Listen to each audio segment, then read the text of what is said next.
And you are listening to another edition of Blewett's Blitz. Sorry for being so late. I blame on my son, but that's a story. It's a story for a different day. My apologies again. Thank God for the Mets this last couple of weeks. Not the biggest baseball fan in the world. I'm definitely into a baseball fan. I would say started to overtake basketball for me as my third sport, but it'll always undoubtedly be football number one, probably hockey number two now, and then baseball three, basketball four. But I would take one Jet Zero Bowl for probably 10 rings from all my other teams, not combined, individually. So the Jets mean more than anything. JRB31 on Twitter. I typically put up some plays there. These last 2 weeks I haven't, just because the film has been so brutal to watch. I really don't want to put up a bunch of negative shit and argue with people on Twitter. But I did put out the review, the full review, almost 2 hours long, about an hour and 45 minutes. My screen's a little bit more choppy than I wanted to be in that review, so the video quality is a little bit sketchy. So I apologize for that. I will figure that out in the future. I think I need a new laptop. I think this thing running for about 10 years now is starting to call it quits a little bit. But yeah, thank God for the Mets. Thank God for the Mets, the grand slams from Lindor, the Brewers series, the Braves. It's been just ridiculous. It's been the most fun I've had in the last 2 weeks of rooting for any team. It's been ridiculous. So congrats to all the Mets fans out there who deserve this. Yankees are up 2-1, right? And then I know the Dodgers and the Padres play. Is it tomorrow night to figure out who the Mets play? First game on Sunday, I believe. So again, baseball's carrying us a little bit. Obviously, a lot going on with the Jets. They lose 23-17 against the Vikings.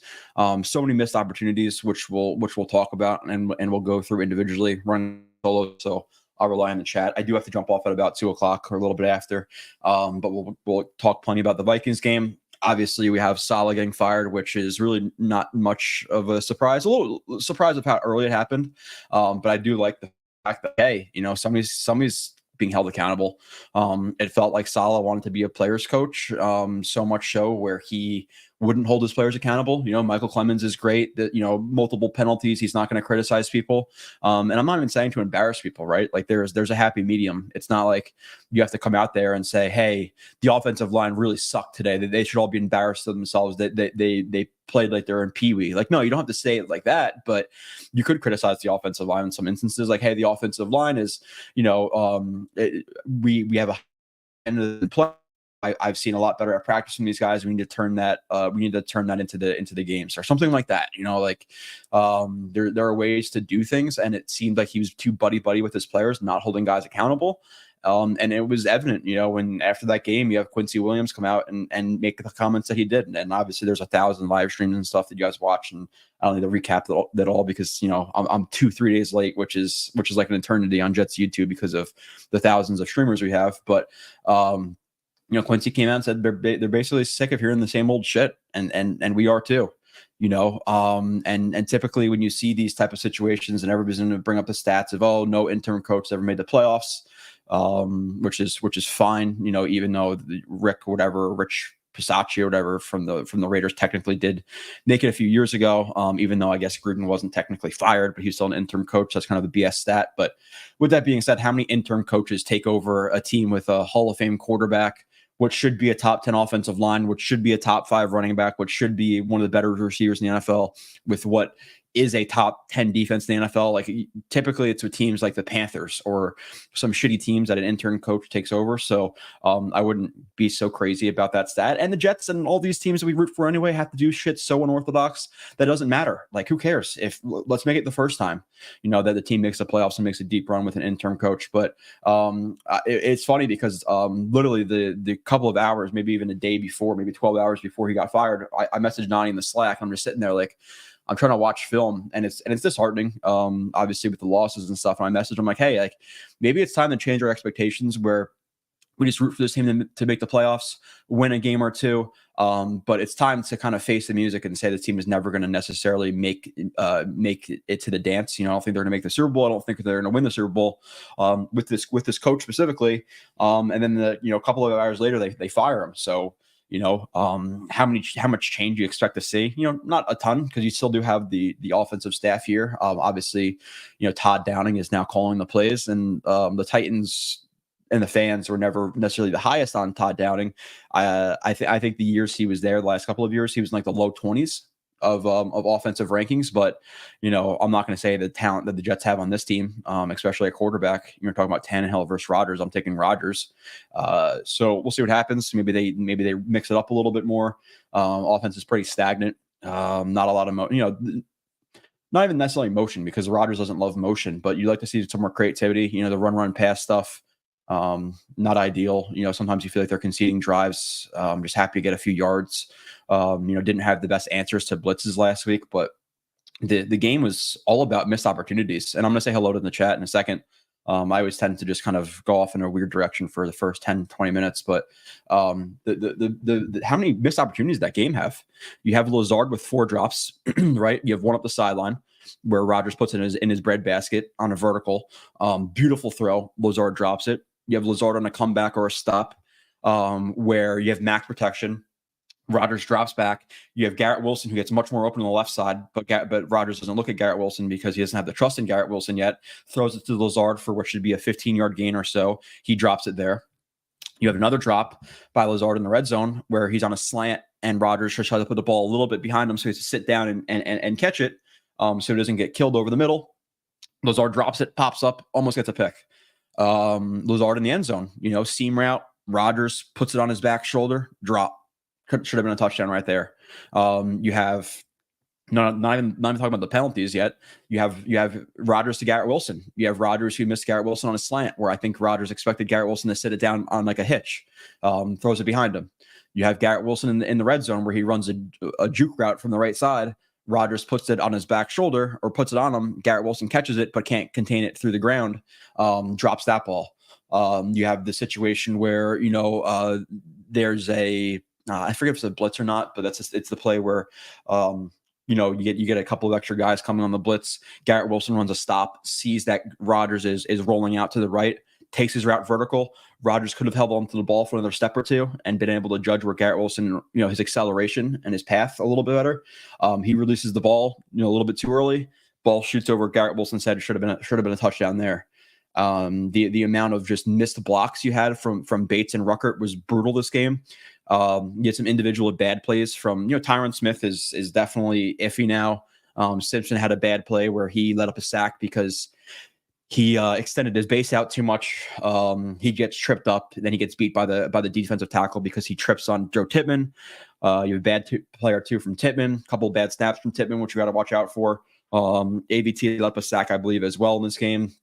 Fashanu looked okay, not so bad, but just so many missed opportunities. And then transitioning to the defensive side of the ball too, like you're talking about a Sam Darnold push away from a pick six. You're talking about the Vikings' only legitimate touchdown drive on offense, Sauce Gardner. Like, listen, I love Sauce, man, but you got to catch a ball that's lollipop to you. Like, that's how I throw a ball to my 5-year-old niece. Like, you got to catch that, man. The fact that he can't contain that ball with his body when the ball is moving at 5 miles per hour to him is embarrassing. You have to make plays. I'm not saying Sauce is not a great corner. He is. He's a top 5 corner in the league. He's, he'll be the highest paid corner in a year or two, all of that stuff. But you got to learn how to catch the ball. There's been way too many opportunities where the ball is right in his hands and he can't catch it, because then you're talking about a 6-7 point swing right there. Drops that ball. You get the refs assisting with and you guys know, I am not the rah Jets guy. Everything the Jets does is great, and every day they deserve every penalty. But the two DJ Reed DPIs were complete horseshit. Textbook coverage from DJ Reed. One time he gets a pass deflection, another. I think actually both times he got a pass deflection. Maybe one he didn't, but textbook coverage from him. Sauce got one that was a little bit soft. Okay, I'm okay with that one. But then the other one on the whip route in the end zone was complete horseshit. He barely touched the guy's hip, and it's a flag there. So you have horseshit flags. You have 3 picks from Rodgers. You have drop passes, you have miscommunications, you have, not even mentioning the Garrett Wilson plays. I mentioned the drop. I mentioned the slant where it's behind him. I mentioned the juke route where he dropped it. Also, the play of the dig over the middle. I don't know if it's a crease concept or a dagger concept. He runs a dig, and Rodgers expects him to sit it down a little bit because he doesn't want to take it into pressure over the middle or into guys over the middle.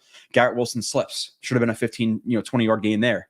Then you have the 3 picks on top of all that. You have, Van Ginkel, hugger tag rushing, which a hugger tag rush is like, okay, so if Van Ginkel's going to line up in that B gap and he's going to take a step or two into that B gap, if he goes to get picked up by AVT, he then drops back into coverage. So it's a way to occupy offensive linemen and change protections while also, screwing with the numbers, because now if they slide to that side and they're sliding to what's supposed to be a 3 side, it's only a 2 side.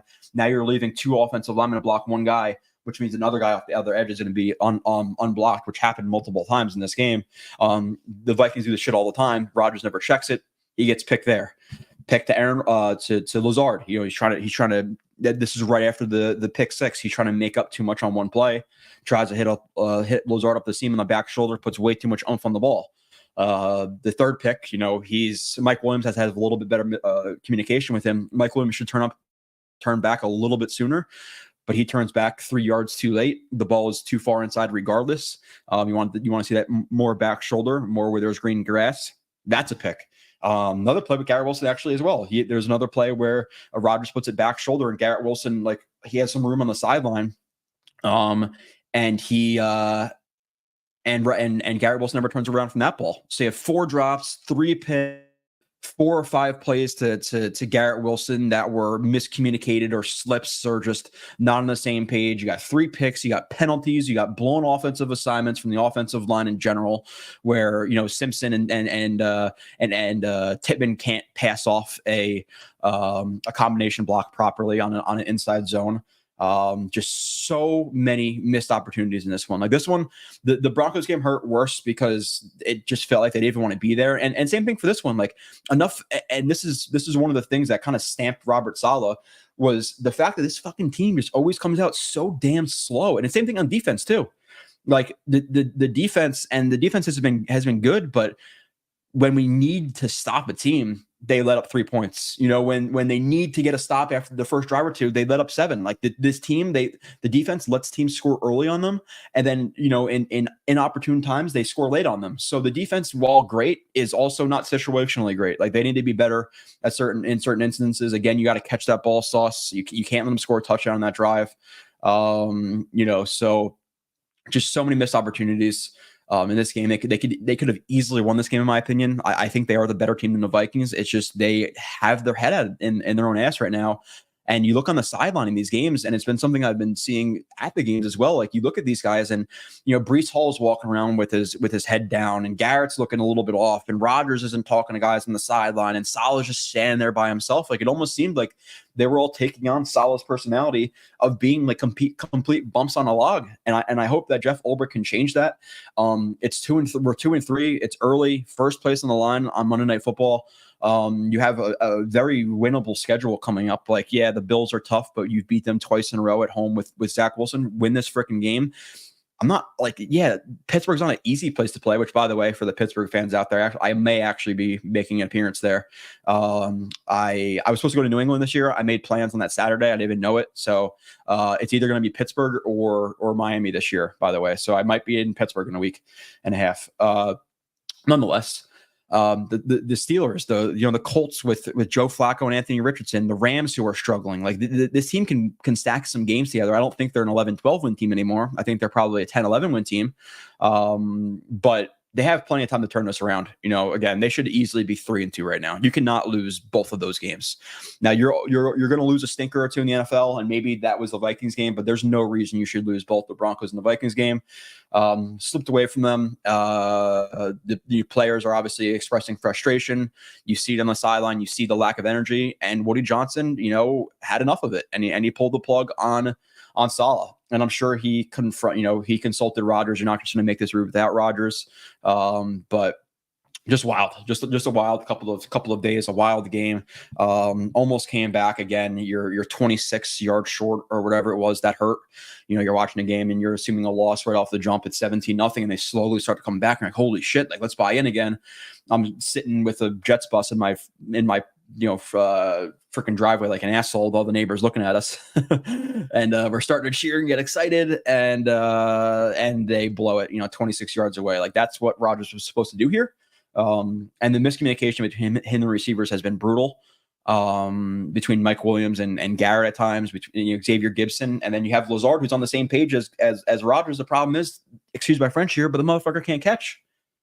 So like that's where like people saying like, oh, does Devontae change anything? Yeah, it does. Like he doesn't. If those 4 targets are to Devontae and not Lazard, he catches 3 out of 4 of those. So yeah, I think he changes something. Does he change the fact that, can we win a Super Bowl with the staff? Maybe not, but you never know. Like once you get into the dance, you never know. You're all in anyway. Like what are we conserving a 3rd round pick for? If this outlook gets blown up, is it really going to matter in a 2026 3rd round pick or a 2025 3rd round pick? I'm not gonna care so much. Like while we do have somewhat of an opportunity, let's get Devontae. Now it seems like he's injured, and that's why the Jets are not going to trade for him. I think if he was not injured, they probably trade for him by Monday or Tuesday. Could be a combination of that and or the fact that the Raiders are holding out for more. But the more games that go by that you don't have Devontae, the less you're willing to trade for him, right? So I think it's a thing where it's probably an injury right now, and the Jets don't want to trade for an injured player. It's going to be a thing where they're going to wait until Monday or Tuesday. They'll trade for him, like get $1 million off the books, and I think at this point he'll cost them like $10-11 million instead of like 12 or 13 if they trade for him this week or last week. So makes sense. And then we'll see what happens with the rest of the roster. I still argue they need a D end. There's absolutely no pass rush coming from any other spot other than Will McDonald at this point. A little bit of Q this game too, but the other side has been a complete dud, whether it be Eric Watts, whether it be Jalen Holmes, whether it be Michael Clemens, whether it be Tack McKinley. There is absolutely no rush on this defensive line. I don't give a shit what the numbers say. I don't care about the hits, just the eye test. The eye test tells me that Sam Darnold was sitting pretty back there versus 4-man rushes. Like, yeah, there was a stunt that brought home Michael Clemens. There was a blitz from Oliver that got home. Yes. But in terms of the other defensive end opposite of Will McDonald actually winning consistently or even somewhat consistently, it has not been happening at all. So is it a thing where this extra money that you're waiting, that you're not trading for Devontae now, is it a thing where like, hey, we're going to save that cash and we're going to trade for Jadeveon Clowney? Like, I don't know exactly what's going to happen, but let's say hello to the chat. And I'll kind of go from there in terms of the game and talking about the game and everything else that's been going on. Dakota in here early says Josh Allen goes 9 for 30 passing, which is considered an all-time embarrassment. Hard to trust the offense of the Bills to do much against the top 3 to 5 Jets defense that's playing phenomenal without some, I guess, of its main weapons. I think, correct me if I'm wrong too, but I think Shakir might be out right now. So that's like one of their better passing options. James Cook may have turf toe. He might be out 2 or 3 weeks. I'm not sure exactly what's happening with him if he's practiced yet. Josh Allen looked like he undoubtedly had a concussion and then got some smelling salts to thwart it. We used smelling salts in high school, but it was never to get rid of a concussion. That's for sure. So he may be banged up. He may be literally seeing ghosts or seeing stuff because he's still concussed. So there's a thing where you rattle Josh Allen early. James Cook is out. Shakir is out. Listen, like this should be a Patriot situation. The Bills have been running the ball a little bit more consistently and better with James Cook. And Josh Allen is a guy who can make plays if you don't pressure him. In this game, I think it's another thing where, hey, play them like the Pats, run blitz the shit out of them, send extra guys and have Sauce have to lose an individual battle to Curtis Samuel or DJ Reed lose to Keon Coleman. Like, I'm willing to take those chances, blitz the shit out of them, stack the box, don't let them beat you with their legs, throw some spies on Josh Allen, contain the pocket, don't let the run game get going, and make Curtis Samuel and Keon Coleman and their tight ends beat you. Like, that should be the plan. Do not let it be the run game. Do not let it be Josh Allen's legs. Run blitz the shit out of them. And listen, like, let's see if you recover from that concussion, because it looked, I'm 99.9% sure the dude has a concussion. Hit him. See if he can handle it like it's the NFL. If you see that on the report that he may have had a concussion, well, hey, we're gonna try to bang around with him, really early and see how he handles it.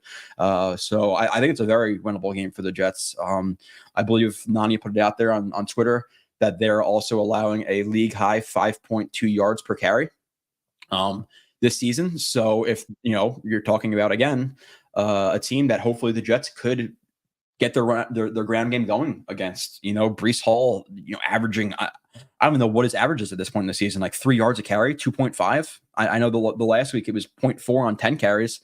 This week it had to be, I don't know, 1 point something, 2. What was it? I don't even know what his stat line was exactly, but brutal. They need to get this ground game going. They need to get the offensive line going.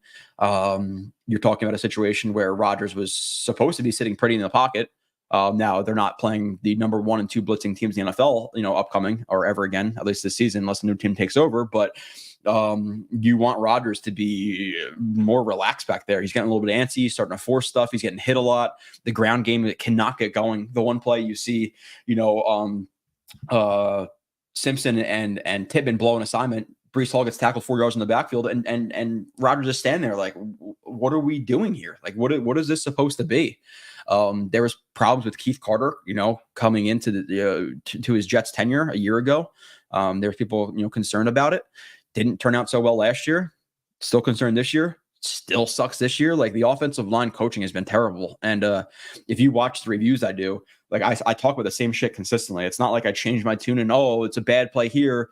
Like I won't say, well, with this technique, it was good, so that means it's good technique or a good play. And then the next play, it doesn't work and say, no, it's shitty technique. Like, there's very specific things you have to do on the offensive line. If you're on that first level and there's aggressive linebackers, you're taking 3 steps on a combo block, not 5. The Jets are taking 5 or 7 steps. Like, there's little things that is like basic offensive line one-on-one type shit that the Jets offensive line is not doing. And it is tragic. How they're being coached and how they're even performing a one-on-one. I'm not going to say it's just Keith Carter. They're losing their one-on-one matchups as well. But when you can't pick up like simple stunts and pass off simple combination blocks, it's a concern. So, but yeah, I think the Jets could win this game. And then again, you're 3-3 and you're back on top of the division. You're playing a Steelers team that's, I'm not afraid of Russell Wilson or Justin Fields. If the Jets play like they should beat that team. Are we terrified of the Colts, the Cardinals, the Rams, the Dolphins at this point? Like, the Jets should be able, I think they have one of the easier schedules coming up in the NFL. I think it's like top 10. So take advantage of it. So let's see. Dagoda says after week three's big win, I really thought this team would go 12-5, but the last 2 games, the Jets literally looked like a 3-14 team, 6-11 at best. Yeah, they're gonna win more than 6 games, right? Like they'll get it together at some point. Just with dudes catching the ball and being on par with Rodgers in terms of what he's thinking, this team wins another 1 or 2 games. Now, why is it taking so long? Is it annoying that we're talking about this week 5? Yeah, but Rodgers is also a cerebral guy, and it takes a lot for guys to adjust to him. And there's a reason that he never really liked rookie receivers, and it took guys a while to adjust to what he wants to do. He expects you to be able to read coverages and stuff. And another play by Garrett Wilson too that I didn't mention. You're talking about the drop in the red zone on the juke route. You're talking about the dig where he slips. You're talking about the slant where Rodgers throws it behind him. You're talking about the vertical route where Rodgers puts it too far in front of him. That's 4. You have the fifth one. The fifth one where now I forget. There's a 5th one there too. The 5th one where he runs a corner route. And you're facing cover 2, and Rodgers is afraid because the cloud corner, which is the curl to flat corner all the way on the edge, he has a little bit of depth. So Rodgers tries to squeeze it in between the cloud corner and the deep safety. And he doesn't want to throw it over the corner's head, so he puts it kind of back shoulder from Garrett Wilson. He expects Garrett Wilson to notice that. Okay, this is the green grass. This is where Rodgers is going to throw it. Garrett Wilson adjusts late to the ball, drops the ball. So like that's 5 plays to Garrett Wilson that should have been a touchdown, a 15-yard gain, an 8-yard gain, a 6-yard slant, and then another and then the back shoulder fade, which should have been another first down. Like, you're talking about 5 or 6 plays with Garrett Wilson where there's miscommunication or drops. Again, 4 drops from Lazard. The running game, like how many times are we going to shoot ourselves in the foot this game? Like, that's a lot of examples off the top of my head, and there's probably more. But 5 to Garrett Wilson, 4 to Lazard. You have a Conklin play, which would have been an amazing catch, a ridiculous throw by Rodgers, but that's a drop. That's 10 plays. Now let's try to count the offensive line miscommunications and just completely blown blocks. You're talking about at least under 4, 5, 6 plays. You're talking about like 16 offensive plays that were just doomed from the start. Not from the start, but like that should have been either completed or at least executed much, much better based on a mid-level expectation. I'm not asking for anything extravagant here. I don't know. I'm not going to say he was like seeing go. I think he got too aggressive with the last 2 throws, and the last one looked a lot worse than it was, because if Mike Williams does turn around a yard or 2 sooner, he could probably attack that ball. With that being said, it's way too far inside. Way too far inside. 2025 head coach. I'm hoping it's Ulbrich. Really, like I'm hoping the Jets go on a run here and we extend him and Rodgers stays for another year and we go for a Super Bowl next year as well. But the names I heard so far were Ben Johnson, which I don't know if he'll ever come to the Jets. You have Todd Monken, which I saw, which I would be so down for. That's who I wanted to hire in 2019 or 2021 when the Jets hired Salah. He did really good things with Tampa Bay. He did good things in college at Georgia, I believe it was. He's done good things with Lamar Jackson, at least last year in that offense. So I'll be down for Monken. There's a few names out there. I wouldn't think it would be Hackett or Ken Dorsey, obviously. So Chicken Jenkins says, "What's up, Joe? It's Downing time, brother. Glad they fired Salah. Enough was enough." And he looked defeated after the past 3 years. Ulbrich has that energy. It's a thing where, like, again, I think Salah's a great dude and all that, but I think his message got stale because he's like this rah tough guy. But when you're a rah tough guy, like, you got to hold guys accountable, And Quincy Williams, again, the quote said it all. We're sick of hearing the same old shit. It can't be a thing where, hey, the penalties have been a problem for 4 years. Oh yeah, we'll fix it. We'll look at it in practice. We had a great week at practice. We'll fix it. It's been 4 years, dude. Freaking fix it. It's been 4 years. Fix your slow ass starts. Fix your team looking lethargic. I'm not saying to scream at guys in the sideline, because you know what it is. And I'll be honest here. Like, I think the sideline stuff is overrated. Bill Belichick was a stoic guy and didn't say anything. He won. So people said, oh, look how calm and relaxed he is. He's thinking and all this stuff. Like, if Salah won, they wouldn't care about it as much. So I do think it's a little bit overrated in general. But still, you'd like to see some life on the sideline, at a certain point, especially when you're losing. Like, you could do the Quincy Williams, celebration and the Jermaine Johnson celebration and jump on guys and do all this shit. But when you're losing, he sits there with his arm crossed with like the Kermit the Frog face on and just stares like 1,000-mile stare and just doesn't talk. Like, I'm not even saying yell at people, but I don't even see him talking to people. You think like, hey, Rodgers have a bad play, whatever, go talk to your quarterback. No, he just sits there with his arm crossed, just looking on. I hope this gets better. I'm not going to do anything to hope it gets better or to make it get better, but I'm just going to hope. We'll see. It'll fix itself. These guys know what they did wrong. They know their mistakes. I treat them like grown men. It's like, dude. So I'm hoping Ulbrich, can change it around, can hold these guys accountable. Hey, offensive line, Simpson, Tyron, whoever it is, I love you. You're a great player, but you've been playing like shit. Breece Hall. Let's talk about it again. And I know you had the whole thing Jets X Factor and on Twitter, and Sauce commented and people were shitting on us and whatever. Nonetheless, watch the film of Breece Hall, and I'll show the one play right now of the pick. He's showing a lack of effort. And I think that's what more it's about. I don't think Rivka, and maybe I don't want to put words in her mouth, but I don't think it's a thing where you should bench Breece Hall where he's going to get 0 snaps. But is it a thing where Braylon Allen should get 50-50? 60-40 until Breece Hall starts showing some effort? Yeah, like, I'm fine with that. I think he does need to sit down. So obviously we got shit on for that. People are just gonna, they're gonna always back the players. It is what it is. But we got to be honest here with Breece. And if you don't believe me, go back and watch last week's video. I did a video on the offense and Breece Hall's lack of vision and lack of creativity. And then here, just here, let me take out that play or that comment. Look at Breece Hall here after the pick. And you tell me if you think he tried his absolute hardest to stop this play. And remember, there's been plays with DK Metcalf running 100 yards to stop a guy at the 1 yard line. Watch Breece Hall. And like, this is the things they're talking. These are the type of things that like you can't ignore. Now, yeah, he takes on the block with physicality. Like, it looks like he just tries to take his frustration on Harrison Smith. But I know Breece Hall, one, he plays a lot of football, in both in real life and in NCAA. He has to get over the top right here. He just ducks his shoulder to Harrison Smith and stops running his feet. Is that maximum effort for Breece Hall? If you think it is, you're biased, because it's not. He concedes that block right there and just stops running his feet and just allows the touchdown to happen. Like, that's embarrassing effort. Then you have plays of him not getting open, or not breaking tackles one-on-one with DBs in the open field, not choosing correct lanes, not having great vision. Breece Hall is struggling. Do not try to make it seem like it's just the offensive line, like it's just the offensive coordinator, like it's just this. Again, people are black or white. It's a combination. Breece Hall is getting screwed on a lot of runs because there's guys immediately in the backfield. Breece Hall is also not breaking tackles, not having good vision, and showing lack of effort. Both can be true, right? Because it's true. It's undoubtedly true. The film is out there. Did a review last week. I did another review this week. Watch it if you don't believe me. Because people are, how people are. Appeal to authority. Jets know better. Breece is better. Breece plays football. You don't. He's better than you. You suck. Okay. I don't need to have those conversations. The evidence is out there. Now, is benching the right term? I'm not necessarily sure. Should he see less snaps? Yeah. Until he proves that he wants it. I think he got into his own head a little bit. I think it's a situation where, he's talking about himself as a top 5 running back and all this stuff, and he's not getting these big runs, and he's asking the pass block, and his offensive line's not blocking for him well, and I think he's loafing a little bit, which is unfortunate.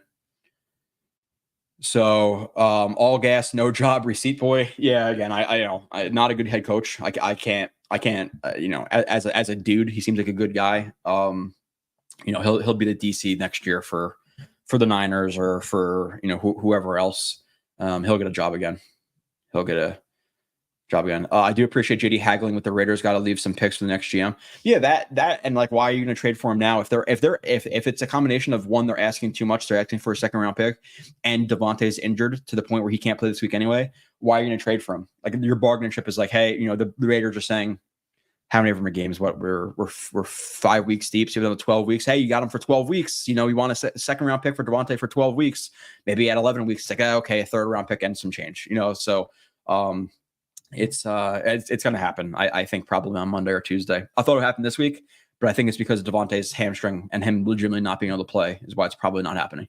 If I had to bet, Josh out of MetLife the last 3 years, 1, 3, and 2 picks. Yeah, they can beat this team. They can, and I'm hoping to come out with new energy to cheer for Ulbrich, to see him energized on the sideline. I think this team wants it for him, and hopefully they do it. Now, how much does it change on offense? Not much, but Todd Downing is the new play caller, so hopefully you can enter in some new ideas. And again, he was in the low 20s in terms of offensive ranking with the Titans. Hopefully, having Breece and Garrett and Mike Williams and Devontae soon, and some talent on the offensive line, this offense can be a middle tier offense. But the last couple of weeks, it's been tragic, with the miscommunications, the drops. It's just they are not on the same page. Again, it's not a play here, a play there. I named 10 plus off the top of my head that were just poorly executed or drops. Like, if they can just get that shit together, and instead of 10 fucked up plays by the receivers, they can make it 4, we win that game. We could win this game. We could win the next game. Like, come on. Like, there's plenty of time to turn it around. And I give, and people shit on the Jets and shit on Woody and all that stuff. I give them credit. Hold guys accountable. Like, you saw where the season was going, the lack of effort, all this stuff so early on in the season. Get a new head of the snake, and see how it goes. Like, there's plenty of time to change this around. They could easily still win 10, 11 games with this schedule. They can. They have the talent to do it.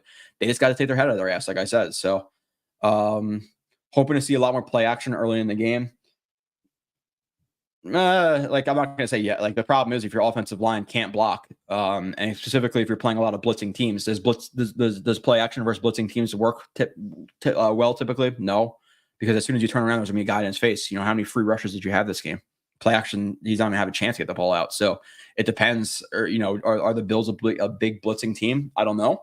I don't know the numbers. I don't subscribe to ESPN stats and info or whatever, or ESPN or PFF, so I can't just punch in those numbers like a lot of people can and get them and act like they're mine. But nonetheless, yeah, you can't do that versus blitzing teams. Now, maybe versus the Bills. The Bills have, again, 5.2 yards per carry, I believe, this year. So run the ball on them a little bit, play action, keep Rodgers clean.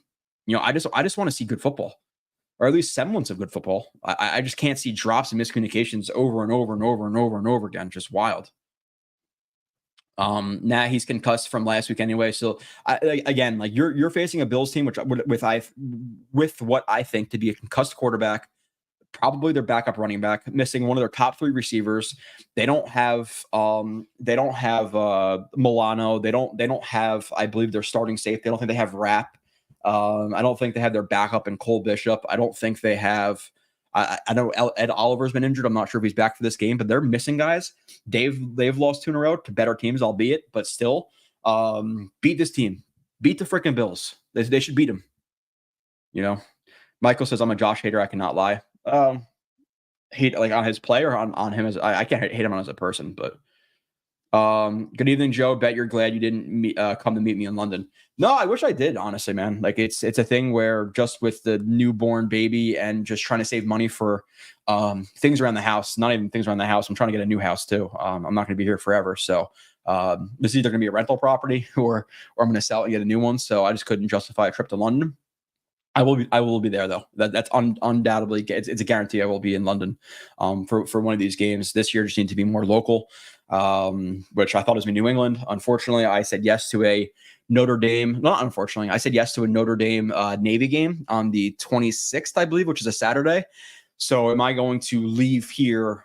Am I going to leave MetLife or my house at 6:00 at night to get to New England at 12:00 at night and then wake up, watch the game, and go home? Like it kind of feels, all for naught. Like I want to spend a little bit more time in the cities I go to. So I think I'm going to do, again, maybe Pittsburgh in a week and a half from now, or it's going to be Miami. I just got to confirm with my friends, but I will be in one of those places. I'm not sure. If they win this week, I think I might be, if they win this week, it'd probably be Pittsburgh. If they lose this week, I might just say Miami, just go for the scenery and everything else. But if they lose this week, do I really want to go to Pittsburgh in that hostile environment, 2-4? I don't know. John Hassel says, hopefully Downing has learned something since his last time calling plays. We'll see what happens Monday night. It can't be worse, right? Like it can't. And people say it can be, but it can't be. It can't be worse. Add some new wrinkles into this offense. Now, the one thing I will give credit to Hackett for, at least in this week, we saw Garrett Wilson out of the backfield a few times. We saw him as a split back from Rodgers and gun sets.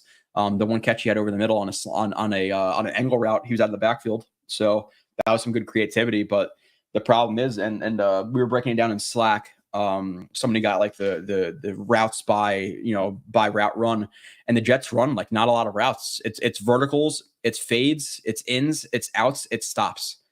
There's no like crossers and drags in this team. And you look at Garrett Wilson again. This is all in our Slack conversations we have as a JetX like team. Then you look at Garrett Wilson and what he was most successful on. It was crossers. Why? Because crossers take advantage of athleticism. It allows you to run away from guys. We're not using Garrett Wilson to the best of his ability. Get Devontae. Just please get Devontae. I'm not one of those guys. Oh, we need to save a 3rd round pick for next year. Like, just freaking do it. Who cares about a 3rd round pick? We have a 3rd round pick who the Jets gloated about, posting Salah receipts about them needing this guy no matter what. And he was in a healthy scratch for this game. He's had like one offensive snap all season or one catch all season. This is a guy you traded up for. And again, what makes it so frustrating is it's not like you drafted a guy who's super raw in all aspects, but have a really high ceiling. He's raw in a lot of aspects, but his best trait is yak. But you can't use him for yak opportunities. Like, are you going to draft Malachi Corley and he becomes a complete vertical receiver? Like, what you drafted him for yak? He can get yak now. Obviously as long as it translates. Like it's not like hey, he could be a really great route runner in 3 years. No, he's good at yak now. We need yak. Get him on the field. Like, what are we doing with Corley? It makes no sense. Makes no sense. He's not getting snaps. You have guys in there like Gibson. Joe B, what is up, Hawk? Beloved peace. It sounds like Salah was losing the locker room. Good on what? Yeah, no, I'm with you too. Like people will shit on the Jets, clown the Jets, whatever. We've seen 4 years of this bullshit. It seemed like the locker room was starting to slip away so early in the season. Change it. Hopefully you get that like new juice from hiring an interim head coach. A lot of teams get it. They win that first game, or at least they play with a lot of energy. We saw with the Raiders, last year, Pierce, they started to turn that team around a little bit. There's not a lot of interim coaches that get this roster. I would argue there's never been an interim coach that got the talent on this roster. So fuck all the stats and they don't make the playoffs and all this shit. Let's make it different. Like whoever said the Jets were gonna win in an easy way. It'd be so Jets to fire the coach 5 weeks to the season and to win the Super Bowl. Pray to God. I wouldn't bet my house on it, but like that would be so Jetsian. Like of course it's not going to be easy. Look at the freaking Mets.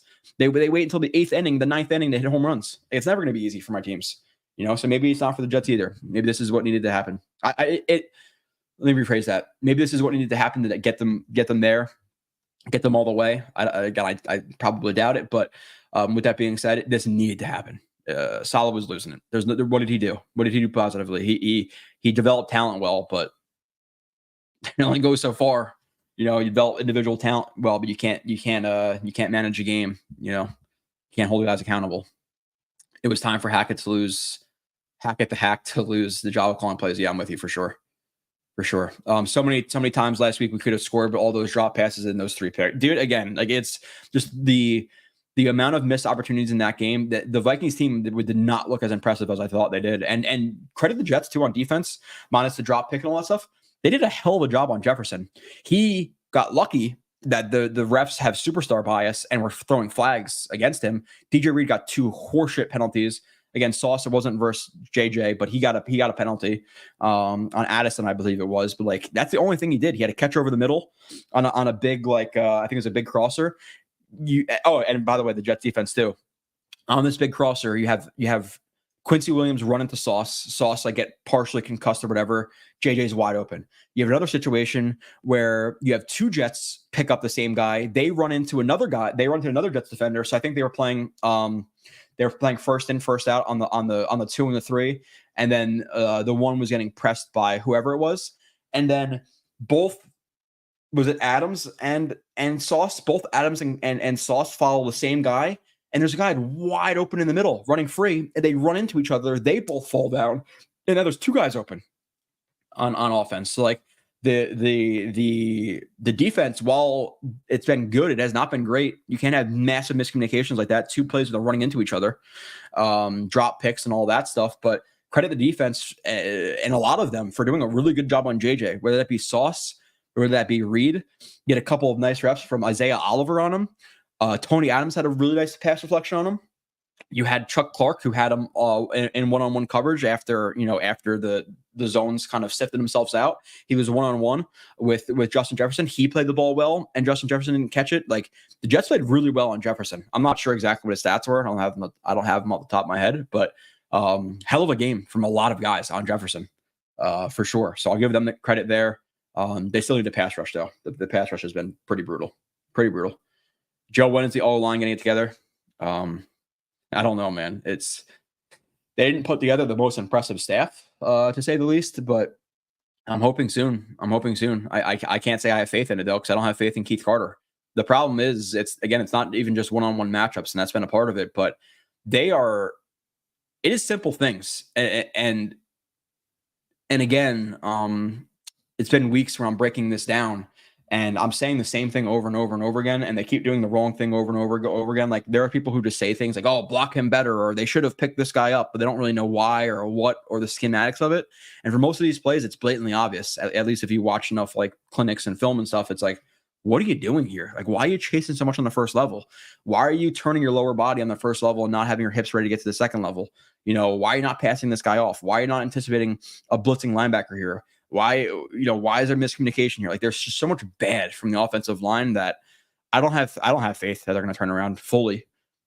I think versus more vanilla teams, more like Salah style, 4-man rushes, one-on-one, they'll be fine. But you start throwing run blitzes in there and different looks and all this stuff, I'm not so sure how much they're going to turn around, honestly. And Tyron Smith goes from an all-pro player looking amazing last season to looking like a mediocre player at best, and that may be being nice to him too. He's looked bad so far, not great.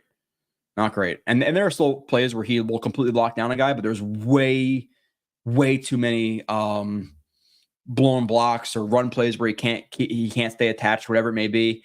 Again, the tight ends have been brutal. I'm over the Ruckert thing. Ruckert is not a tight end too. I'm not even sure if he's a rosterable guy at this point.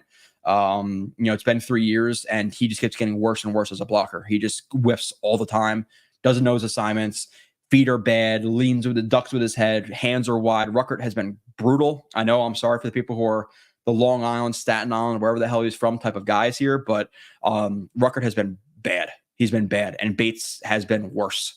The Jets need a tight end too going forward. If they re-sign Conklin, fine. I'm cool with Conklin. He actually had a pretty good game. Almost had a ridiculous catch. Showed some nice fight on Yak. There was like a check down or two where he should have got 2 yards. He broke a tackle or two, got 3, 4, 5, 6 yards. So I thought Conklin actually looked pretty good this game. But just completely scrapped 12 and 13 personnel. Just 21, 31, 20, 2 personnel like that, like whatever it may be, or not 2. Yeah, not 2. I guess it would be 20 for 2 running backs. But get Ruckert and Bates off the field. Ruckert has been brutal.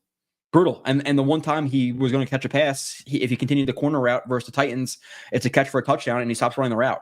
So he can't catch and he can't block. What is he doing here? He's tough. He's a good story. His dad's a good dude who likes to drink Millers with guys in the parking lot. Fine. He's not good at football at this point. Sorry. Get Ruckert's done, dude. He can't block for shit. It's gotten worse. It's not even like a 50-50 thing. It's like for every 3 terrible blocks, he'll blow up a guy, but it's not worth it. He's way too volatile. Art, what is up, dude? We won versus Buffalo the last 2 years at home. Yep. It's not letting me highlight. Okay, there we go. Let's see. John Hassel says the only thing worse than the rah-rah Jet staff is rah-rah Jet stuff with Toast make Masters hand gestures like Eric Allen and his sidekick. I'm not sure exactly what you're talking about there, to be completely transparent, John. You're talking about like Eric Allen and all those guys. If you're hired by that site, you have to be positive with them. You're not going to be negative. It's a thing. I think it's a terrible job. Like if you want to actually talk football and talk the X's and O's and really have like educated football conversations, you can't do that as a team voice. Like you're a cuck, really. Like you got to say positively. They had 99 bad plays, but that one good play they had, like it was a really nice play. Like you got to only be positive. They don't want guys who are going to actually criticize the team. Eric Allen would be fired if he did that. So you can't really hate on him so much for that. Is it true that, yeah, I showed it. Yeah, undoubtedly had an angle. He just stopped running his feet.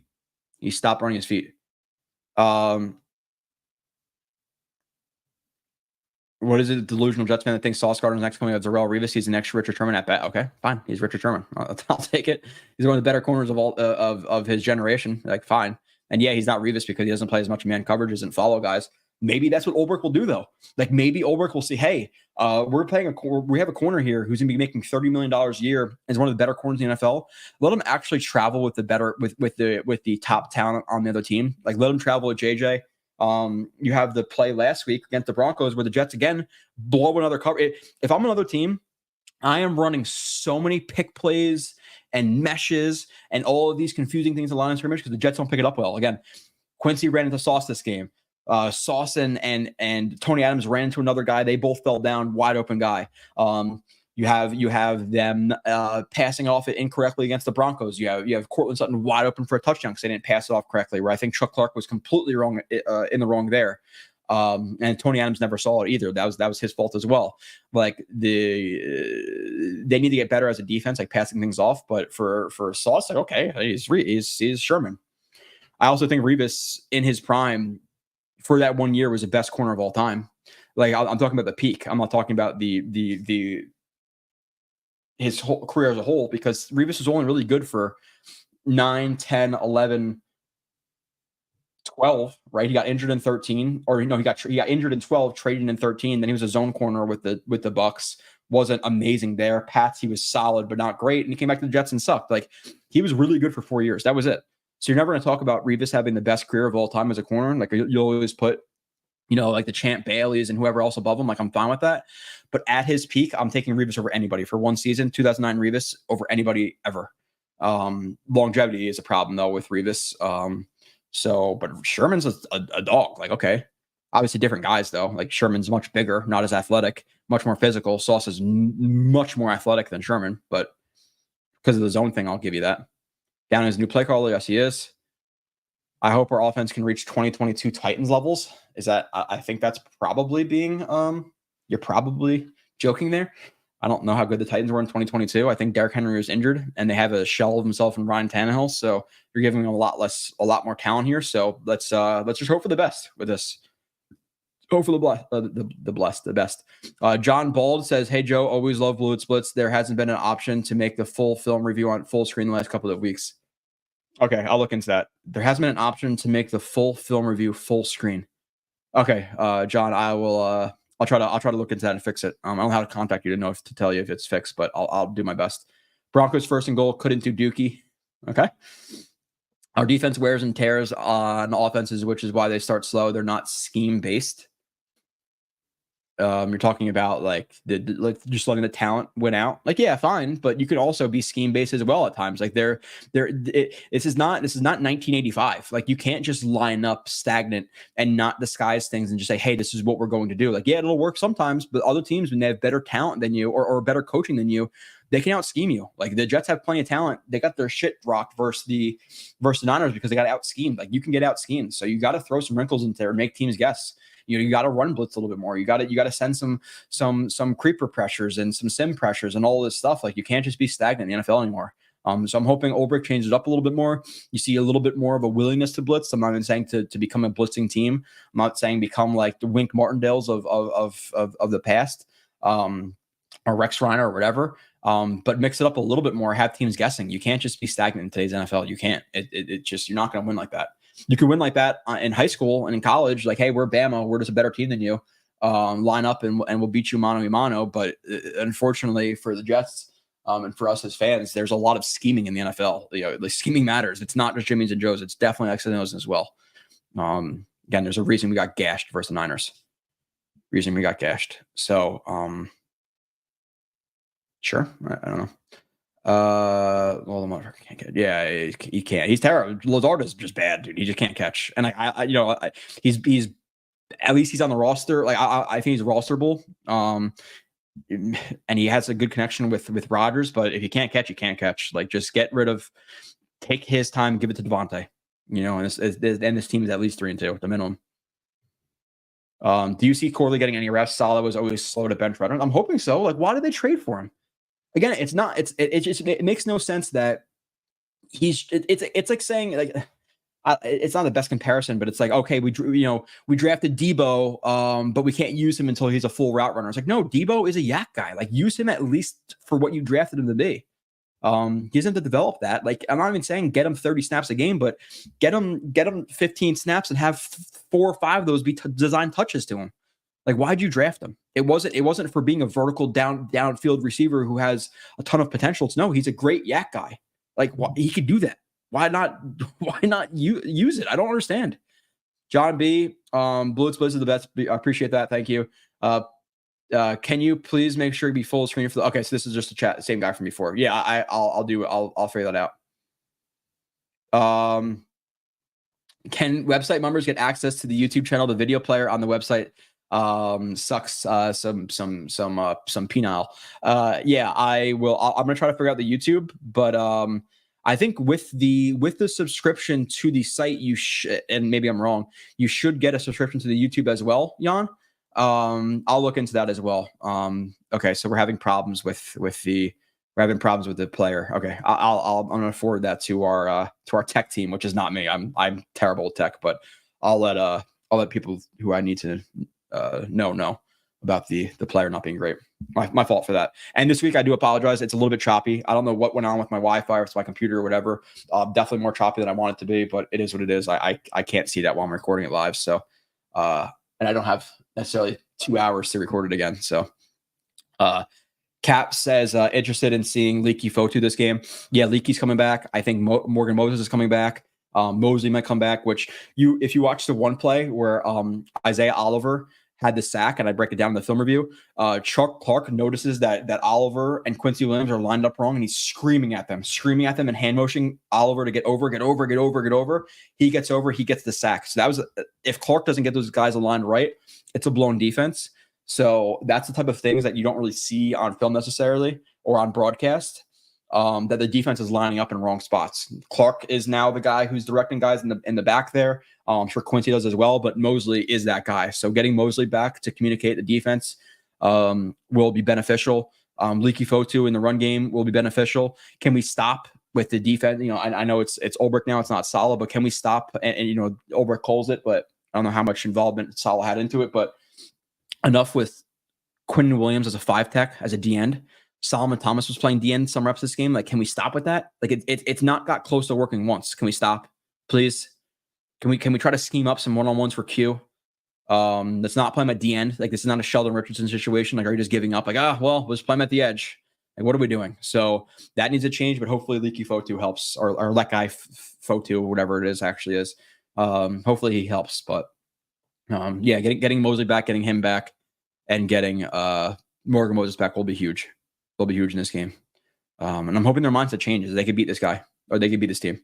Chris says our defense never game plans to the opponent. We play our scheme, go down and early, and only then do we adjust when it's too late. Hope that. Yeah, I'm with you, Chris. Like, hey, I don't know. Bring Gase back for the first drive.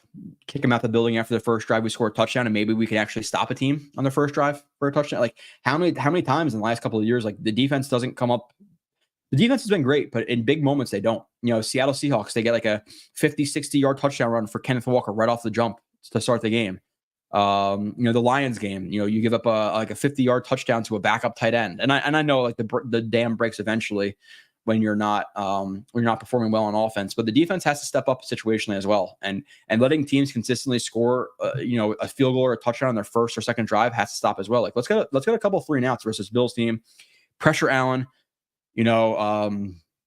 I'm sorry, you got to slam him once or two. Like, I don't mean to be that guy. I'm not saying to injure guys. I'm not Greg Williams here, but you saw that footage of last week with him going down. You got to hit him. You got to hit him and see if his head's okay. Like, that just is what it is. The NFL. Like, I'm not going to say people necessarily chase injuries, but let's say the running back popped up on the injury report with bruised ribs, his bruised left ribs. Are you not going to try to hit him in the ribs a little bit? See if he wants to sit down the next couple of reps. It happens. It's regardless if you want to say it happens or not, it happens. Guys know injury reports and they go after a little bit. Josh Allen may be concussed. This may be a game where he comes out in the first or second quarter because he got hit again. I do not see. He was blacked out on the field from the videos I saw. I don't know how he's awake right now or how he's alive. And again, I have people on Twitter like, oh my God, smelling salts. Like, what is that? I think like every single high school team we played or that I was like a part of, or talk to guys from other teams, like everybody used smelling salts in high school. I'm surprised that people don't know what that is, but powerlifters use it a lot. It kind of wakes you up, like it makes your mind really sharp. Do it, order it. It's wild. It's crazy to smell those things. I remember there was one time I was at a bar, and one of my buddies had smelling salts. I was like, "What the fuck is wrong with? Like, what is wrong with you?" I then proceeded to smell them and woke up and felt energized. They're not illegal. There's nothing wrong with it. It's just like ammonia. It definitely wakes you up though, for sure.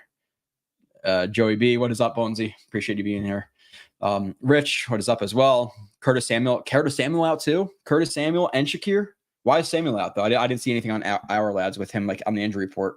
Maybe there's a new injury report that popped up in the last few hours, but I didn't see anything with Samuel. But hey, I'm not like, listen, if I could choose, if I could say right now, hey, the Jets beat the Bills fully healthy. Yes, I would prefer to beat the Bills fully healthy, but before the game, not having a ton of confidence, would I rather have the Bills have 35 injuries and Jets go in and play a bunch of backups? Yes. Like, I'm not going to lie. Does that make me a pansy? Sure. Maybe it does. I don't care. I want to win. A win's a win. The team's not going to go back, or we're not going to be talking about the Jets in the playoffs. Be like, oh, well, do you remember in week 6 versus the Bills that Khalil Shakir and Curtis Samuel were out? Like, of course the Jets should have won. Like, nobody remembers that shit. Just win. So I'm fine with injuries. Have them all be out. I'm okay with that. Now, as a NFL fan in general, let's say I'm watching screw the Bills. Let's just say it's two random teams. The Cardinals versus the Rams. Do I want them all to be healthy so I watch the best possible product? Of course. When teams are playing the Jets, I hope they have 35 guys on IR. I have no shame in saying that. I want to win. I want to win. Samuel playing would benefit the Jets. He's been ass. Yeah, I know he hasn't been doing a lot in Shakir. Like, are we afraid of these receivers? Stack the box, blitz Josh Allen, fill up the run game, because I'm nervous about Josh Allen running, and I'm nervous about James Cook running. So if you blitz the shit out of all the gaps, make them beat your guys one-on-one. Go cover one, go zero a lot in this game. I don't see how Coleman or Curtis Samuel beat you. And if Curtis Samuel's out, like, who are their other receivers if these guys are out? Let's see. Bills depth chart. Let's see who we should be terrified of and play, just strictly quarters and just let them have free releases and stuff.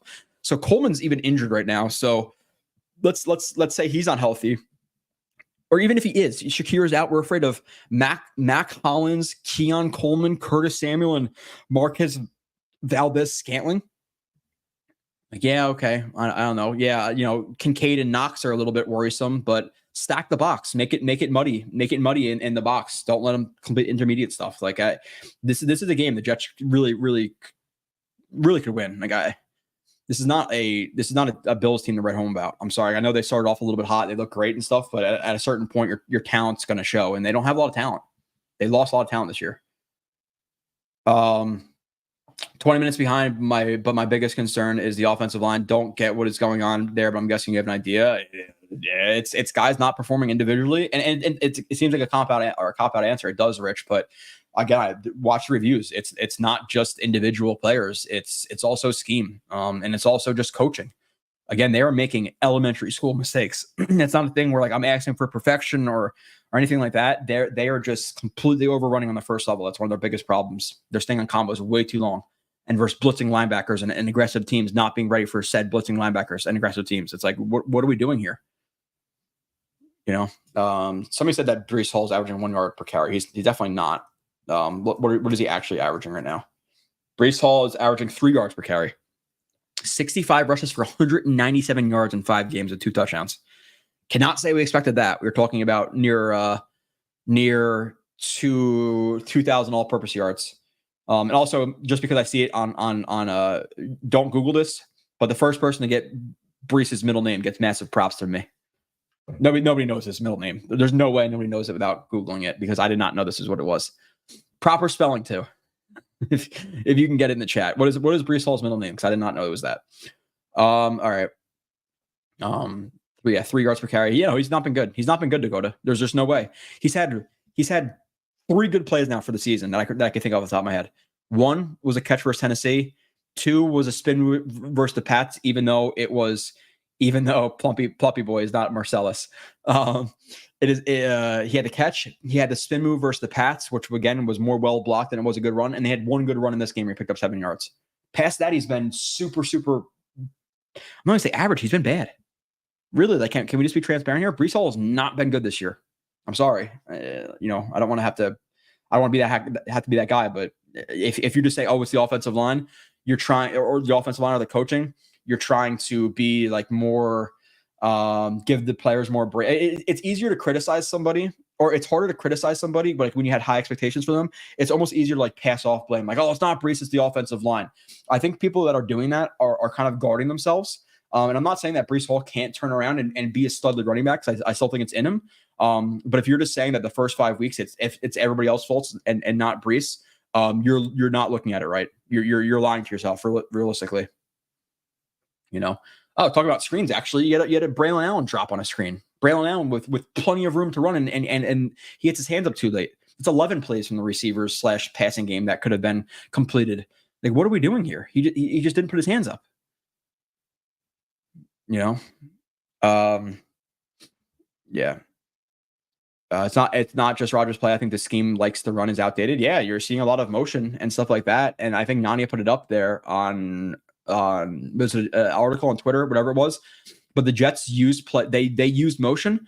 The problem is when they use motion, they tend to run the ball. So teams are keying on the runs when they're motioning. They don't motion to pass the ball. So they need to start motioning to pass the ball, because you don't want to give teams have like, go and read. And this is one of the first football books I learned, or I read to like learn football better. But go read, turn, or take your eye off the ball. And Pat Kerwin gets into like the amount of like staff dedicated towards like statistics. Like, teams are looking at your tendencies on 1st and long, on 2nd and short, 2nd and medium, 2nd and long, on 3rd and short, 3rd and medium, 3rd and long.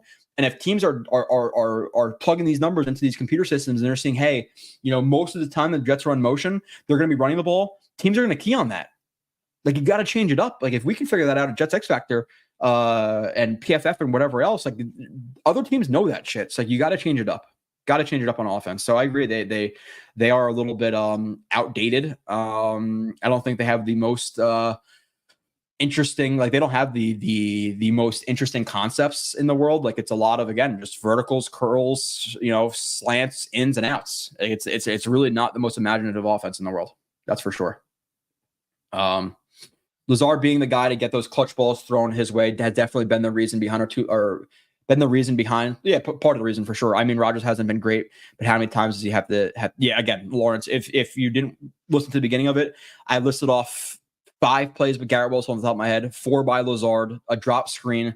Even if he catches 2 of those from Lazard, you're talking about a touchdown or a big 20-yard catch up the sideline that last drive. You're talking about a completion in the red zone that he dropped. Like he's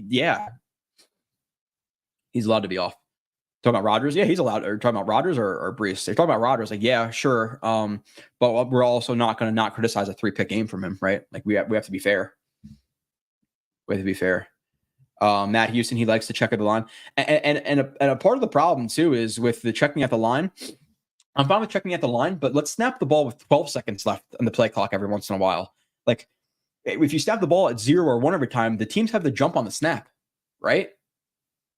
Like at a certain point, you got to 12 seconds, 10, 8, like mix it up a little bit, run some tempo, like get a heavy set or a light set in there and run versus the light or pass versus the heavy, like just up tempo, get the defense tired, like just do something different. Just stagnant them in the huddle for 30 seconds of the 45. Rodgers comes to the line with 10, 15 seconds left, makes a check or 2, snaps all at 0 seconds. It's not working. Cap, this cannot be more wrong. I cannot disagree with this more. What the hell is even that? What has Conklin not done? What has Rucker done? Ever. Conklin's a good route runner. He got good yak this game. Like this. I appreciate the view, but that's one of the more ridiculous things I've ever read. Just be honest. That absolutely not. That is terrible thinking. Rucker has been brutal this year, and last year he can't. He's so volatile as a blocker, and he does nothing in the passing game. He's a potential to, but potential means jack shit after 3 years. It factor from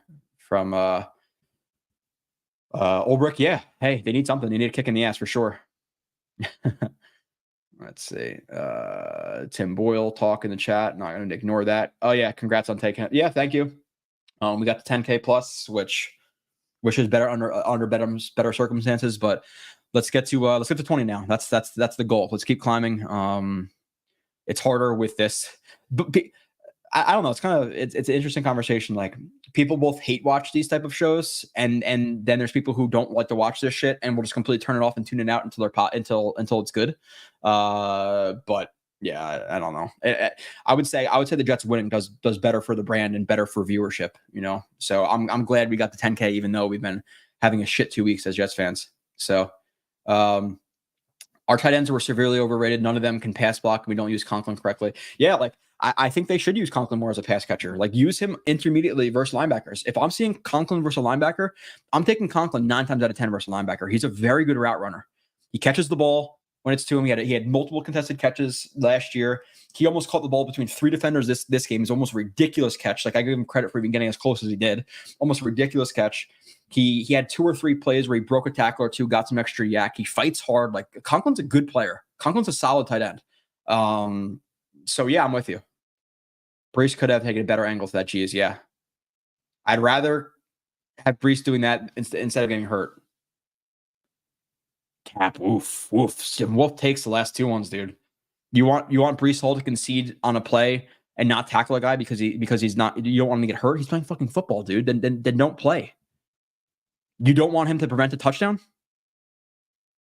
So why run the ball? Should he just fall down all the time too when he's running the ball? Like you don't want him to get hurt? What is that? Come on, dude. MU says it all starts up front, in my opinion. It's hard for dudes to establish a rhythm when they keep getting... Again, it's a combination. You see Rodgers getting a little bit uneasy. His transitional footwork is not as good. He's not as smooth through his reads. He's kind of forcing balls.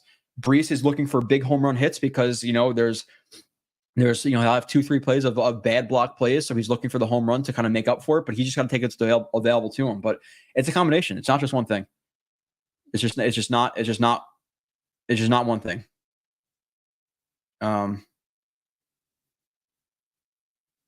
Okay, let's see.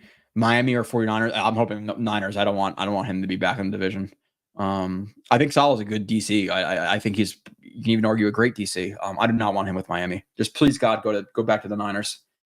Go back to the Niners. Who else is from that tree? This is a Seahawks coach from that tree? Is he not? Where did he come from? Maybe go to Seattle. I don't know. Just hopefully not with Miami. That would hurt. I don't want that. Since you've stated a logical reason not to trade for him right now, the Jets will immediately close the deal. That's great, collective say. Yeah, I think it's an injury thing. Salah has to be the biggest con we've ever had. It's just like a thing where like you can't just live by quotes. You kind of gotta like you gotta be about it too, right? Like you can't just say it. And I'm not saying he's like a fat slob who's not running the stairs and stuff. Like he's in good shape and stuff. But at a certain point, you got to instill some discipline. And again, it doesn't have to be rah blowing guys up in meetings and stuff, but it has to be a thing where you guys at least feel that they're held accountable. And again, clearly Quincy was getting tired of the message, and some other players in the locker room were like, again, you don't have to yell at guys, but bring them to your office, be like, hey, hey, Brees, like you're a great freaking player, and you've done a lot for us, but why are you loafing it?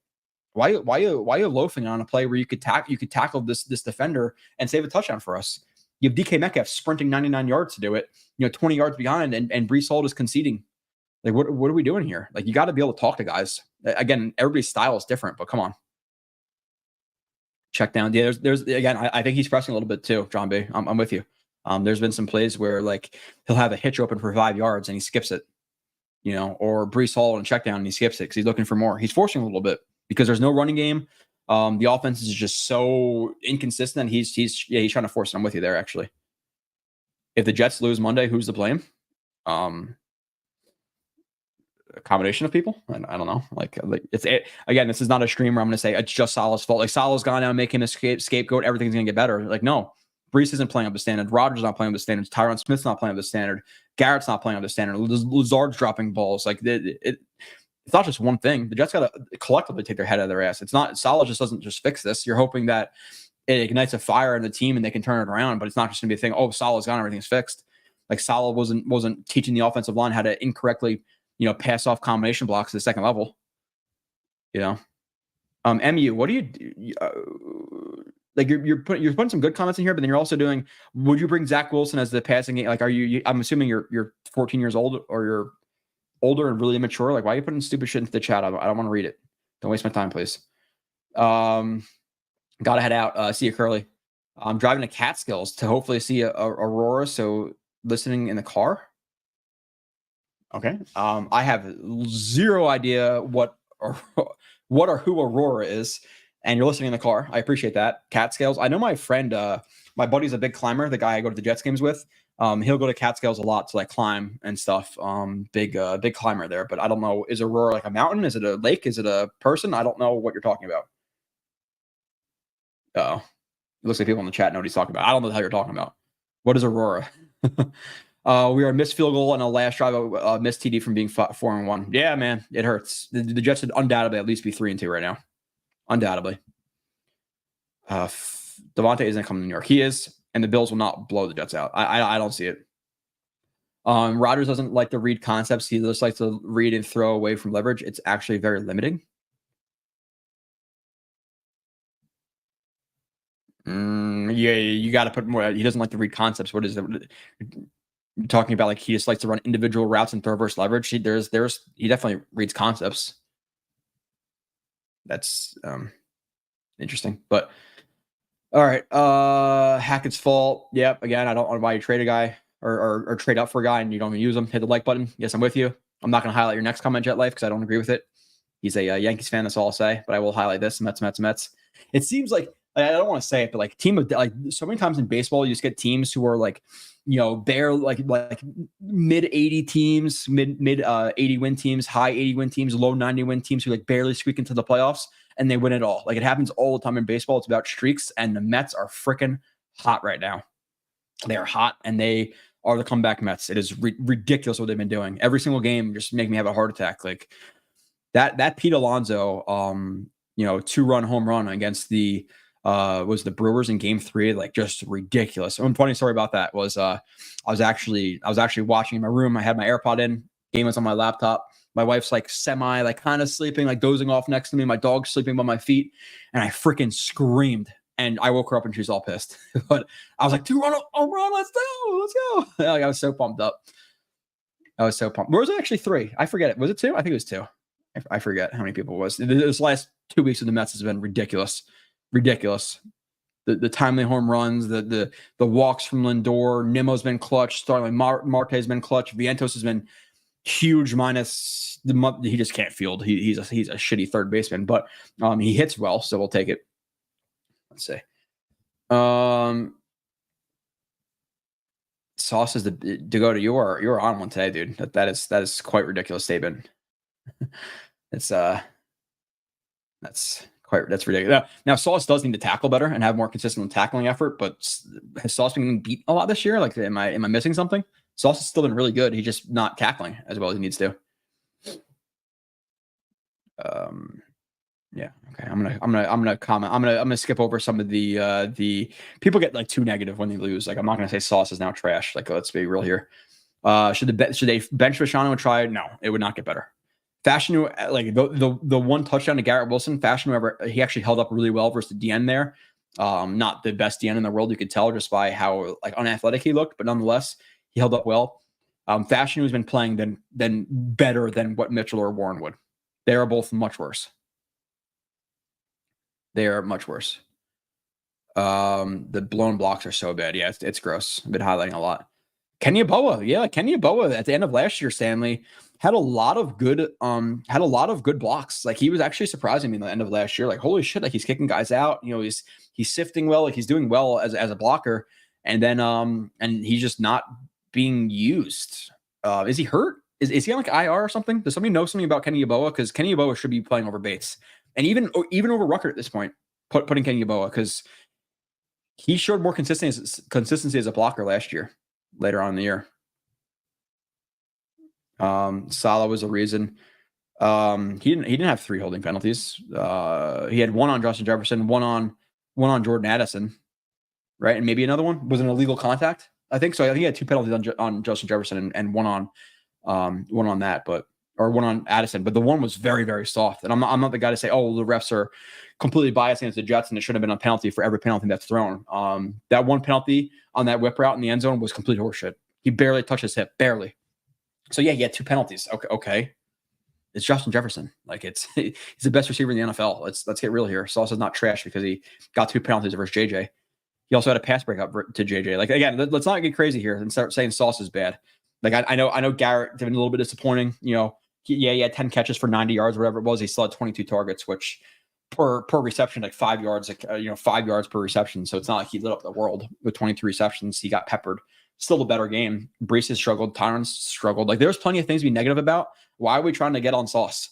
Now, if this comment said Sauce needs to be better as a tackler or more consistent as a tackler, yeah, I'm with you. But show me plays where he's getting roasted in coverage, because he's not. He's not. Let's see. Salah brought a top defense that he built, but he is a problem while the offense can't score. He developed talent like individually, and he has done well developing guys, but you see the penalties every week. You see the team coming out, lack of focus, all this stuff. Like, he's the CEO. Like, he relegated a lot of his responsibility on defense to Ulrich, to White Cotton, to Tony Oden, to Markel Manuel, the secondary coach. Like, he relegated a lot of it, and is supposed to be like the CEO of the team. So when the offense struggles, yeah, he's a part of it. Like, he's the head coach. You know, hey, maybe he could say like, hey, you know, Hackett, I don't know if you know Braylon Allen's 245 pounds. But let's put him in on these short yardage situations against the Broncos. You know, again, the lack of focus and accountability from the team is a problem. Like, that's why he's fired. It's because of the penalties. It's because of the locker room starting to fracture. Like, you need more from him. Hold guys accountable at the minimum. You know. Yeah. Okay. MU. Goodbye forever. What are you doing? Somehow Bates should play corner 1 too. Like, you're a fucking get a life, dude. If your idea of fun is going on to a Jet stream and posting stupid comments that aren't even funny, one, you know, learn how to write a joke, and 2, like, go. I don't know. Leave some shower jellyfish. You know, take a nap. Go for a run. Go to the gym. Do something productive. Get a life. I don't know. What are you doing, MU? Okay. He's out of here. No, Dalvin is cooked. We're talking about bringing Dalvin Cook again. What are we doing? What is this chat doing today? We were on one. Yeah. So now dropping picks. That's a problem for Sauce. Like you had a ball again. Like that's literally how I throw a ball to in terms of like the velocity of it to my 5-year-old niece, and she probably catches it. Probably. I'm not going to say guarantee, but she probably catches it. So shouldn't we be making a change? Yeah, double R. I'm so with you. Could we do that? I don't know. Like at this point in the season, are you able to really do that? I'm not sure, but brutal. Like how does somebody I don't know how you have a professional organization and they don't watch this shit. Like what are we doing? Like again, it is not advanced, 300 level X's and O's stuff that they're screwing up. It is 101 stuff. It's like the course before the course. Like I don't know if you guys had any of this course in college. Like, hey, you need to do good on your SATs or whatever it is. You got to take the pre-writing course to even get into the course. You get credits. Like that's what the offensive line is screwing up. The pre-course to the course. Like it's the easiest shit they're screwing up on. It really is. And I'm not just saying that. Watch reviews. Dano, what is up, dude? Dano, I might be seeing you in Pittsburgh in a week and a half. I think you're in Pittsburgh, right? You're the one who's saying you'll be there. I might be there. Let you know. Dan says, what if Corley is being used in the trade package for Adams? Then you can't use him in case of an injury. Okay, well, why are they using him week 1, 2, and 3? Like that's not the reason he wasn't being used. It's because the Jets coaching staff can't take their head out of their ass. Now, if he's being used as a trade trip, okay, like Corley and a 5th-round pick for Devontae, fine. Like if that's what they want, okay. Goodbye. I'm sorry. I'm not gonna. Is it Lecky? Is it Lecky or Leaky? I think it's Lecky photo. I think it's Lecky. It's not Leaky. I'm pretty sure. I've heard the actual pronunciation. I think it's Lecky. Is he a Jag? Yeah, he's a Jag. He's a Jag. I'm not gonna lie to you here. But with that being said, and kind of like Dano says, yep, he's a Jag. However, our performance has been sub-Jag. Yeah, I'm with you, Dano. Like in terms of the run defense in the interior, Jalen Holmes and all these guys, like give me a Jag. A Jag is not a bad thing sometimes. Just a guy is worse than like a terrible player, right? Or is better than a terrible player. So Jets did to Mike White with one of their linebackers. Yeah, hey, fucking, I'm fine. Spear the shit out of Josh Allen. I'm not one of those guys like, bubble wrap him, treat him nice. Like, no, hit him. Chicken Jenkins wants to know if Bonesy got a new phone. Bonesy, get a new phone if you're still in here. Hey Joe. And by the way, I was gonna say like shout out to the people in Florida. I think that in Florida it only hit you like a category 2 or something like that, right? So it shouldn't have been too terrible. Even though I'm not sure how it was after the last storm, like if people had time to rebuild and stuff, or at least get their shit in order. But I'm glad to see that you're doing well, Eagle. But Jets a huge mess of how they handled Salah and who's running the offense, etc. Who runs the offense? It's Downing. It's Todd Downing. He ran the Titans offense for a few years. I think he was with the Raiders like way long ago. I don't know if it was like 16, 17, 18, 15, something like that. I think he was the Raiders, but most recently the Titans. And the things you hear from Titans fans, it was run, pass, which is not great, and you lack creativity. But again, how much worse can it be? Try something else. I don't know. Gonna win at all costs. Yeah, I'm with that. Vincent says, I'm gonna drive recklessly around the hounds so you can have me pull me over. I can thank you for the fine. Hey, I'm not gonna tell you to do that. I can't tell you to do that because I might get in trouble if you crash into something. But if your goal is to get pulled over by me, then that is fine. And if I pull you over and you say, hey man, fan of the show, like your breakdowns, that's awesome. I whatever you want to do, Vin, I'm cool with that. Make my night interesting tonight. I go in at 4, so do what you want. Do what you want.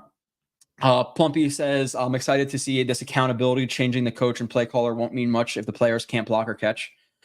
Yeah, no, I'm with you, man. Like it's a player thing too. And the players have to be held accountable. I am so with that. So I'm hoping that there's like new life that's poured in, or that's poured into this team, and then they can do something with it. They're way too talented to lose the last 2 games. They have good talent. Downing any good calling plays? No, I don't think so. If we didn't build to beat the Bills, then what are we even doing? Yeah, well, Josh Allen struggled versus us, so let's see.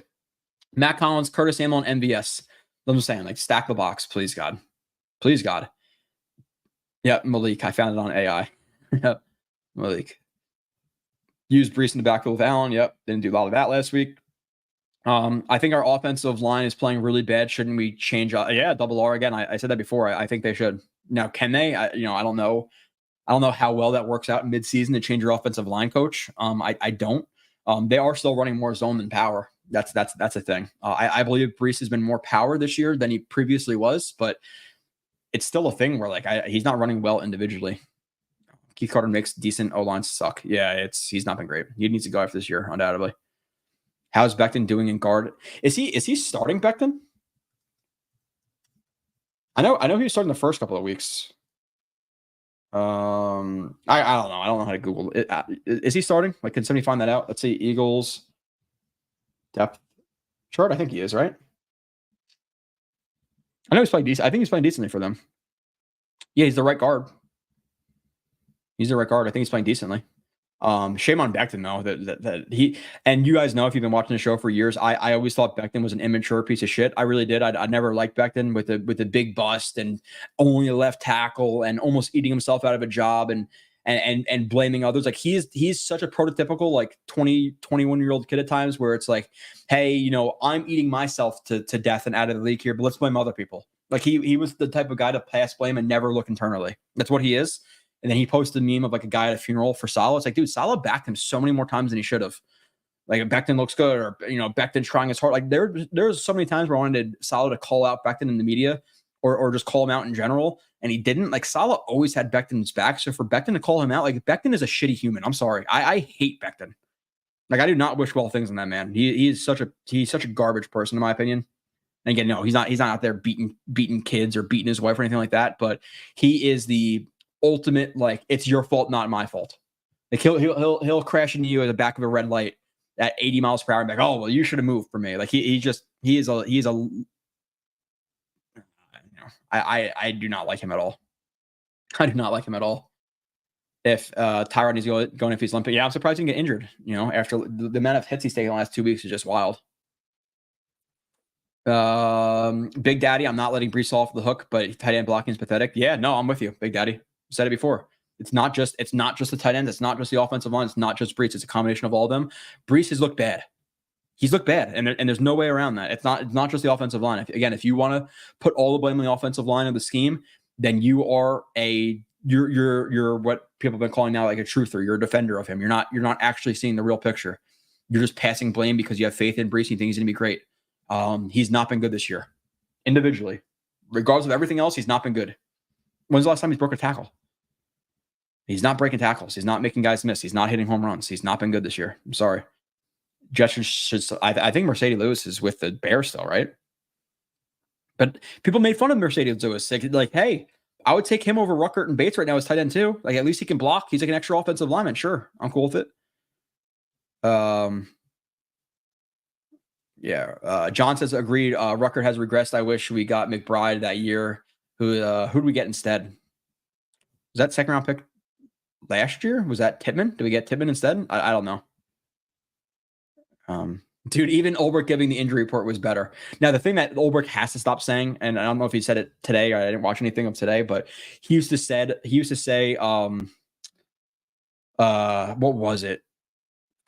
He said the same thing over and over and over again. And Kyle and I always made fun of it. It was like grit. Like, oh, this guy has so much grit. And I think that's what it was. Like, he's got to drop the grit thing, but yeah. Misery loves company, Joe. Yeah, for sure. Stonehands, can't wait for that contract to expire. It's not going to be an expire thing. He's going to be cut probably after this year. Now, if Rodgers is back next year, which based on the way this year is going, I'm going to say I'm relatively sure he's not going to be back next year unless it really turns around. If this year goes down the shitter, the Jets don't make the playoffs. Ulbrich, there's a new head coach, the quarterback, or the coach doesn't want a new quarterback. If this doesn't work out this year, it's it. Rodgers is not going back next year, I don't think, unless if they win a playoff game or two. Okay, the offensive line starts to block and he's not taking 10 hits a game. Maybe at this pace, there's nobody's coming back next year. So to that point, if Rodgers is gone, Lazard is gone. Lazard's only here because of Rodgers. So I hope we get to see. Yeah, I think you are TV. I'll call you a TV. Yeah. Is Moses back this week? Yeah, I believe so. Conklin is good, but we can't get screen passes behind the line. Too slow twitch. Yeah, he's not a guy you necessarily want to get like yak. Like, he's not the best yak guy, but who's better than him at this point? Rucker? I don't know. Like, yeah, he's not the best vertical guy, even though he catches contested balls, which people are like, oh, vertical, he has to be fast. And not necessarily. If you catch if you catch the ball, if you put in the right spot, like you're a vertical guy as well. And he showed at least 6 or 7 times last year he was good at contested catches vertically. So I'm not going to say he's not one of those guys either. Yeah, he doesn't have 4.4 speed, but fine. And yeah, he's not going to break a ton of tackles, but he should still be used more than he is. With bringing Moses back, that we should put. Oh, hey, fine, yeah, bring an extra tackle set. I'm okay with that. I did that versus the Pats in that one play for a touchdown, and he opened up a hole. Okay, let's see. The whole offense is on fraud watch. Yeah, Poppy, there's been nobody. Name one player on offense who's outperform your expectations. One, and I will wait because there's nobody. Not one. Not one. Like you can argue, okay, Conklin when he's been targeted has been good. Mike Williams when targeted has been good. Past that, Tyron below his expectation. John Simpson recently below. Tippmann below. ABT somewhat below, I guess. You know, it's yeah, nobody. Aurora Borealis. Yeah, I don't. Oh, okay, like the Northern Lights. Okay. Well, there we go. Is that it? Okay, my fault for being an idiot. My fault for being an idiot. If that's what you're talking about. Okay, keep going down. Jump off in 5 minutes. If you have anything else to throw in the chat, actually, let me do this before we do this, just for. Let's see. I'm going to give some memberships because why not? Appreciate you guys for getting me over, or getting us over 10K on the subscribers. So now I will gift not just one, not just two, but 5 memberships as long as it loads. Boom. There we go. All right. 5 more members to the Jets X Factor YouTube. Again, you get the full reviews. You get the banner next to your, you get the players next to your name. You get the green logo. So it kind of makes it easier to me to answer your question. Like, and there are some times where I might skip over a question. Like, hey, it's not really worth putting it up there. If it's from a member, probably a better chance to be able to put up. Just throwing it out there. Okay, let's see. Okay. Sauce may have a shoulder injury from the Niners game. He won't tackle. He's never been a great tackler, realistically. Yabo is on IR. Okay, that's why they signed Bates. Yeah, I thought he had to be injured. He had to be injured because I haven't seen him. Not right tackle, but I like to see Warren at left guard over. No, dude, no. Absolutely not. Simpson's been okay. Like the first couple of games, he was okay. He had a sack allowed this game because he tripped on Tippmann's foot, but Simpson's been at least decent. Warren has no power. You want to put a guy with no power at guard? Captain, Cap, I appreciate you for being in here, but Warren at left guard over Simpson and Ruckert over Conklin is quite the personnel decisions. And hopefully he comes in and produces. I think he's better than Jalen Holmes. I do, the pass rush is non-existent minus McDonald, and that even falls to Q somewhat too. Q's been disappointing relative to his expectations this year. Kinlaw hasn't done much. There's a reason I was afraid of signing him. He's very inconsistent. He's made a couple of plays here and there, but not great. Leonard Taylor actually had a sack and a nice play, so he looks good. But Leonard Taylor has been produced. He's had 2 games. He's produced in 2 games. At least had some splash plays. He'll probably be inactive next week. It's just like crazy. So yeah, Lucky Fotu is, again, I'll take him over Jalen Holmes and stuff on the middle, or even Kinlaw as a run stopper. So he'll add some type of positive impact, in my opinion. So, let's see. Yeah, dude. Of course they do their football players. You said players don't need me to motivate them. Oh, you're saying like in terms of Salah, dude. Of course they do. They're football players. Why do you think jobs like coaches and personal trainers exist? Because people need motivation to do shit that was your job. Yeah, no, you need to motivate guys for sure. Now, most of the guys should be intrinsically motivated, but like in certain instances, like after a bad play, like I'm not going to say, hey, Rodgers, like you need to go. Like it's not like, hey, Rodgers, you need to go out and watch film this week and grind in the gym and all that stuff. And it's like, no, it's like more in like individual situations. Like he just threw a pick and like, hey, motivate him, like talk to him. Hey, what happened? What'd you see? Like, hey, it's okay, man. Like but there's nothing. He just stoic and just stands on the sideline, doesn't talk to anybody. I'm not saying yell at guys, but at least talk to him. Somebody asked Bonesy, we got a new phone, and there's the answer to whoever wanted to know that question. I forget who you are, but Bonesy did get a phone. And he's listening while I help customers. I appreciate the dedication there, Bonesy. You're one of the OGs here. I always love Bonesy. Okay, let's see. Going through the rest of the chats. Becton is hurt, and I think he was starting at guard. Yeah, he's at guard. Yeah, I can't stand Becton. Yeah, I hate Becton. As a person, I hate him. I don't like, again, the big bust stuff. I'm a left tackle, goes to, he's not a left tackle anymore. He's a right guard. And again, like you come into camp throwing up, you're 400 pounds, you're overweight, and you blame everybody else. Like he is such and I deal with I deal with like that type of person all the time who you could beat your wife and then blame me that I'm arresting you. It's like, no, you kind of beat your wife, dude. Like I don't really have it. My hands are kind of tied here, but blame me. I had one guy like arrest him for a domestic. All 3 of his family members signed restraining orders against him, and then he's blaming me for ruining his family. It's like, you are arrested, your family signed restraining orders against you, but it's my fault. Like that's Becton. Becton is 100% one of those guys. He'll beat the shit out of somebody, and then I'll arrest him. Like, oh my god, piece of shit cop. It's like, oh, you just beat a guy with a bat. Like, I'm sorry, I'm arresting you here. Like, he is such that guy to blame everybody else but himself. He really is. I see people like him all the time. That's what I deal with. That type of person. Just passes blame on everybody else. I hate Becton. Hate him.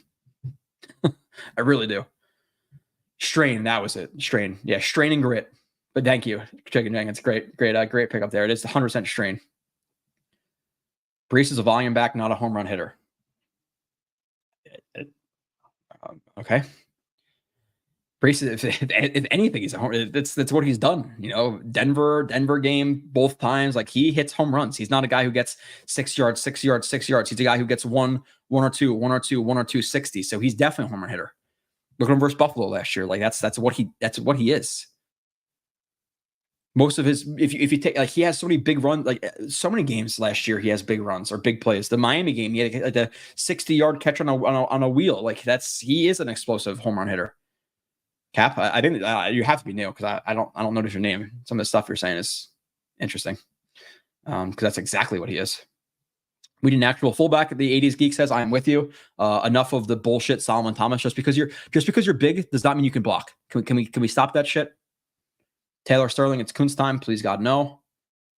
Harold says, Joe, what's up? Solid needs to go. Thought he was going to do better when we hired him, but it was clear he didn't have the X's and O's ability to help. Now, I don't think it's X's and O's. Like he passed that off to other guys. It's more about him not being able to motivate guys, and him not having accountability for guys and having the same mistakes year after year and sticking his foot in the media, like, or sticking his foot in his mouth in the media. Like, how do you criticize the cadence? And then Robert's like, what? The cadence? Like he wasn't good in the media. Situationally not good, wasting timeouts. Never had his guys ready to play after extended breaks, never had his guys ready enough to play for big games. Like there's a problem. What's up, Verge? In here late. Appreciate it still. Plumpy says, I am subscribed to Jets X Factor website. Would you recommend YouTube instead? That's all up to you. I'll obviously recommend Jets X Factor over YouTube because it helps us out a little bit more.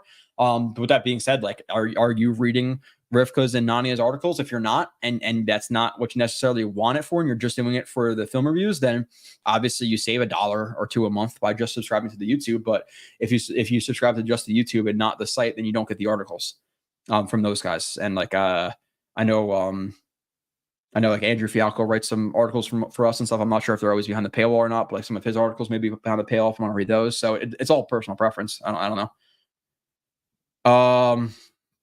Okay, let's see. I'm almost caught up to the chat here, which is great because I have to go in a minute. Yeah, let's get Tyrod in. Oh, nice. Good looking out on the gifted membership. Oh, yeah. How do I tell who got them? How do I tell who got them? Is there not a way to tell? Going to YouTube? Can I tell on YouTube how to? Okay, so Taylor Sterling. So congrats to Taylor Sterling, PCR, Chris Cortez, who I see in here. Taylor, see as well. Oh, Cap got a membership, and Matthew Smith. Oh shit! All right, Cap. Well, we need to adjust some of your thinking here because again, Warren over Simpson, Brees not a home run hitter, and some of the other takes have been concerning. But you're a member now, so I appreciate you anyway. Even though I bought it for you, so nonetheless. Let's all be honest. Did we ever see Salah out coaching Reed Harbaugh? Yeah. So Harold, this is what I said at the beginning of the stream. I said in a Slack message, I messaged Johnny like, hey, it's about time we acknowledge that this team can get into the playoffs and win a game or two, but there's no way they're winning it all with this head coach. Now maybe they can. I still doubt it because you have a lot of the shit on offense from Keith Carter to Downing on this team, but at least it's a shot in the dark. They try it. So okay, I'm back in the chat again. Let's see. Yeah, we're not taking Rodgers off the field. I am with you that they need to pressure Allen and make him feel the pressure and hit him and see if his head's okay. Sorry. It is what it is. Articles are excellent. Yeah. Ken is the link to call in from Lane. There is no link to call in. I don't really do call-ins a lot. I will start doing call-ins, Lane. Actually, maybe next year we do a call-in. Screw it. That's what we're doing. Audibling from the pocket right here. We will do a call-in show next week. That's so Lane, you call in next week. Okay. I'll post the link in the top of the chat. You call in next week, Lane, and whoever else wants to call in, that's what we're gonna do. Harold. Okay, so I'm gonna go. And for the last one, Lane, a go Jets. Lane's gonna call next week. Awesome. Motivation, numbers of times. Okay, yeah, I'm gonna go. I gotta get out of here. Got a kid waiting for me. I appreciate you guys. I will see you in a couple of days. Go out and check out the film reviews. Jorby31 on Twitter. I'll be back in a few days, hopefully talking about a Jets